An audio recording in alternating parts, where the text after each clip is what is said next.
Get ready for the dictation. Dictation will start in 5 seconds. Start. Mr. Vice Chairman, I wish to make a few observations of a general nature on the appropriation bill. I know that this is an appropriation bill and not the finance bill, but perhaps it is permissible to make a reference to the policies which underlie this bill. The bill, in its broad feature, is having regard to all the circumstances that prevail in this country, a reasonable measure and deserving all the support of this House.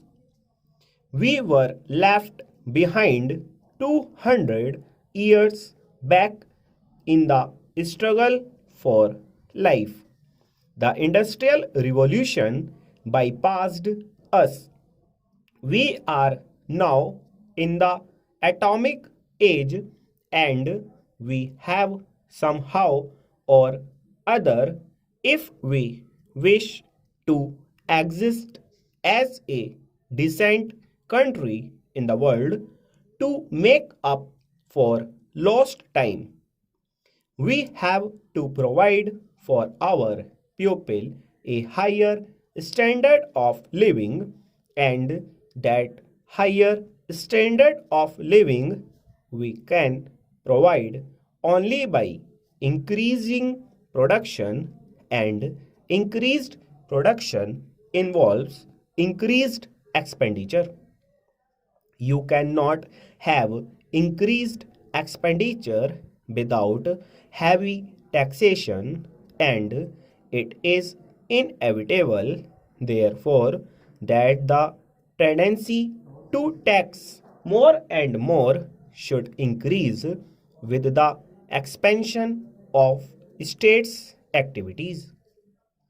We wish to usher in a socialist economy. Let us be clear as to what we mean by a socialist economy. We have heard a great deal about the private sector and the public sector. Well, we have got a mixed system of economy, and I suppose we have to be fair to the private sector. But there is just one thing about it that you must be clear about. In a socialist economy, the direction of investment, that the control of investment must rest in the hands of the state. In a socialist economy, the public sector must dominate the private sector.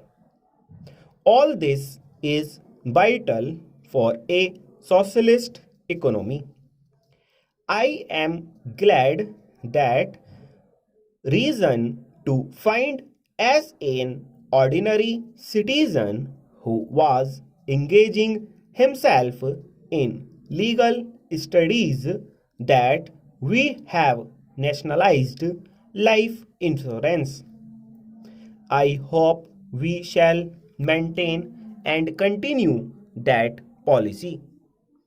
I can see no alternative to expansion of state activity in all directions that concerns the common man. It is only in some such way that we shall be able to provide employment to our hungry millions.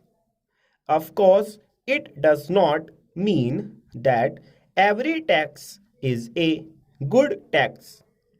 As one who rather likes to be described as a socialist, I have a little objection to indirect taxation.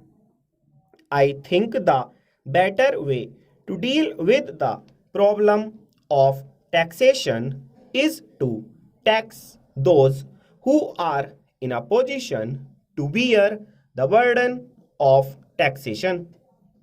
We find the richer classes always saying that the taxation is very heavy, even if the taxation was moderate.